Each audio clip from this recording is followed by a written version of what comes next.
They didn't just execute William Wallace. They made an example of him. Captured, dragged to the city. The crowd watched, not in silence, but in anticipation. His punishment wasn't quick. It wasn't mercy. It was a message. Piece by piece, they turned justice into spectacle. And when it was over, it still didn't end. Because what they did next was meant to last forever. His body was divided, displayed across the land, not to honor him, but to warn everyone else. This is what happens when you challenge power. For years, William Wallace had been a symbol, not just of resistance, but of defiance. He led forces against English control, won battles that weren't supposed to be won, and became something far more dangerous than a soldier. An idea. But ideas threaten power, and power always responds. In 1305, that response came.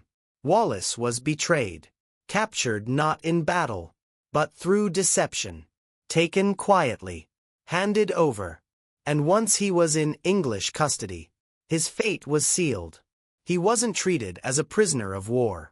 He was labeled something far worse. A traitor, dragged to London, through towns and roads filled with watching eyes. His journey became part of the punishment. Because this wasn't just about ending a man. It was about breaking what he represented. Crowds gathered to see him.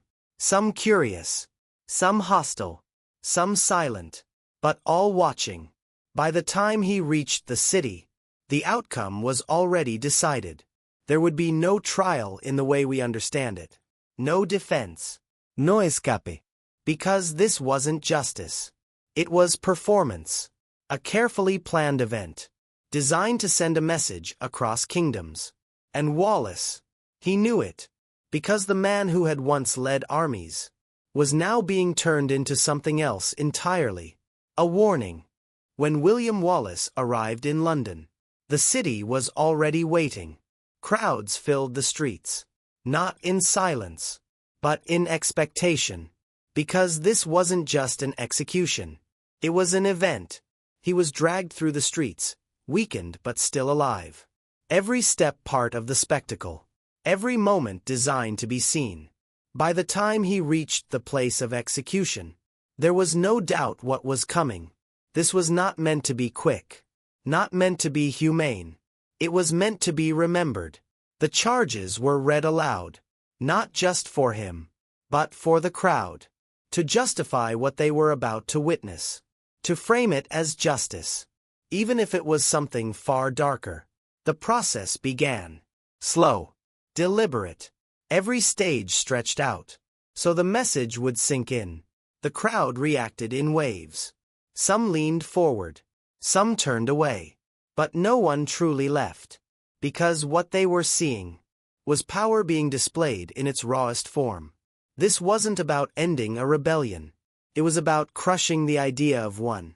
And Wallace, despite everything, did not beg, did not plead. He endured. And that made him even more dangerous. Because even in defeat, he refused to break. And for those in power, that meant one thing. Ending his life would not be enough. For most, execution is the end. But for William Wallace, it wasn't. Because what came next was part of the plan. His death alone wasn't enough to send the message.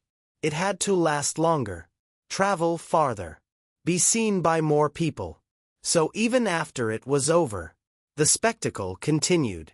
His body was not returned, not buried, not honored. Instead, it was divided, carefully, deliberately, each part sent to a different location.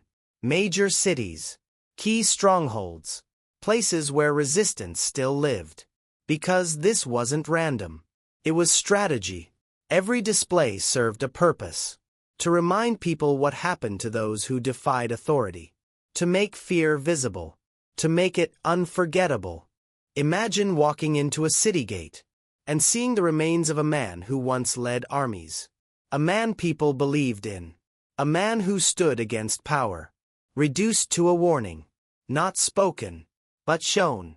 And that image stayed, not just for days, not just for weeks, but for years in memory, because it changed something, shifted how people thought, how they acted, how they resisted. This was more than punishment. It was psychological control, a message carved into history. Defiance doesn't just end in death. It ends in display. And the authorities believed that by doing this, they could destroy not just the man, but everything he stood for. They believed it would end everything. That by destroying William Wallace, they could destroy the idea of resistance itself. The message was clear. This is what happens when you challenge power. And at first, it worked. Fear spread quickly. People talked in whispers, avoided attention, chose silence over risk. Because the image of Wallace didn't fade. It stayed. In minds, in conversations, in memory. Every display, every reminder, reinforced the same truth. Defiance had consequences. And those consequences didn't end with death. They were meant to live on. For a time, resistance slowed. Not because people agreed, but because they were afraid. And fear is powerful. It doesn't just stop actions. It controls thoughts. But something unexpected happened. The story didn't disappear. It spread. Not as a warning, but as inspiration. Because people didn't just remember how he died. They remembered how he lived. How he fought. How he resisted. How he refused to submit. And slowly, that memory began to change. The fear was still there. But now, so was something else. Defiance. Because when a message is repeated enough, it doesn't always control people. Sometimes, it creates the very thing it was meant to destroy. And in trying to erase Wallace, they had done the opposite. They had made him impossible to forget. They tried to turn him into a warning, to make an example out of William Wallace, something people would fear. Something they would never dare repeat. And for a moment, it seemed like they succeeded. The displays, the silence, the fear. It all worked, at first. But history doesn't always follow the plan of those in power. Because over time, the story changed. People stopped focusing on how he died, and started remembering why he fought. The brutality meant to silence him became impossible to ignore. And instead of erasing his legacy, it amplified it. His name spread further than any warning ever could. Not as a symbol of punishment, but as a symbol of resistance. Because people don't just remember fear. They remember courage. They remember defiance. And Wallace had shown both. Even at the end. And that's what made the difference. The authorities had displayed his body. But they couldn't control the meaning people gave to it. They couldn't erase the idea he represented. Freedom, resistance, refusal to submit. And those ideas outlived everything they tried to do. Because true power isn't just about control. It's about memory. And memory doesn't always obey. So in the end, they didn't just fail to silence him. They ensured that he would be remembered forever. Not as a warning, but as a legend.